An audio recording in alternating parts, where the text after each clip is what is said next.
Hello guys, আজকে আমরা বানাবো গ্রীষ্মের একটা প্রিয় খাবার আমের আমসত্ত্ব বা আমট। বাগান থেকে 4টে আম আনলাম, ধুয়ে মুখগুলোকে কেটে খোসাগুলোকে দাগ দাগ করে কেটে দিলাম। একটা হাঁড়িতে জল এবং আমগুলোকে দিয়ে ভালোভাবে সেদ্ধ করে নেবো আমগুলো। দেখতেই পাচ্ছ আমগুলো ভালোভাবে সিদ্ধ হয়ে গেছে। আমি আমগুলো তুলে নিয়ে এর খোলা এবং গুটলিগুলোকে আলাদা করে দেবো। আমি মাড়িগুলোকে ভালোভাবে চটকে নেব এবং ছাঁকনির মাধ্যমে ছেঁকে নেব। তোমরা এই কাজটা তারের ছাঁকনি এবং অন্যতেও করতে পারো। এটা কড়াইয়ের সাথে তেল দিয়ে দেবে এবং তেলটা গরম হওয়ার পর আমি পেস্টটাকে দিয়ে দেবো।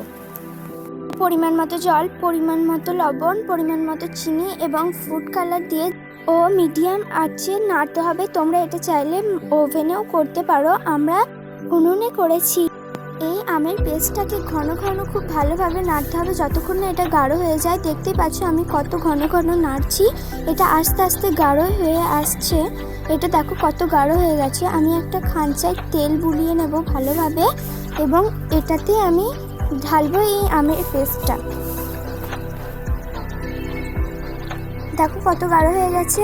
আমি ঢালছি আমের পেস্টটা, এবার ছড়িয়ে দেবো গোটা খাঁচায়। তোমরা খাঁচার বদলে কোনো প্লেটও ব্যবহার করতে পারো। তারপর এই আমের পেস্টটাকে রোদে শুকাতে দিতে হবে। আমিও রোদে শুকাতে দেব। চলো এটাকে রোদে শুকাতে দিই।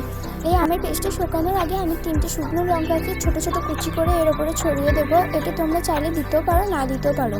আমের পেস্টটা খুব ভালোভাবে শুকিয়ে গেছে। এটাকে আমি এবার ছোট ছোট সাইজে কেটে নেব। দেখো তৈরি হয়ে গেল গ্রীষ্মের আমসত্ত্ব বা আমট। এটা খেতে খুব সুন্দর হয়েছিল। তোমরা ট্রাই করে কমেন্টে জানাবে। Bye bye, thank you for watching my videos and love you all.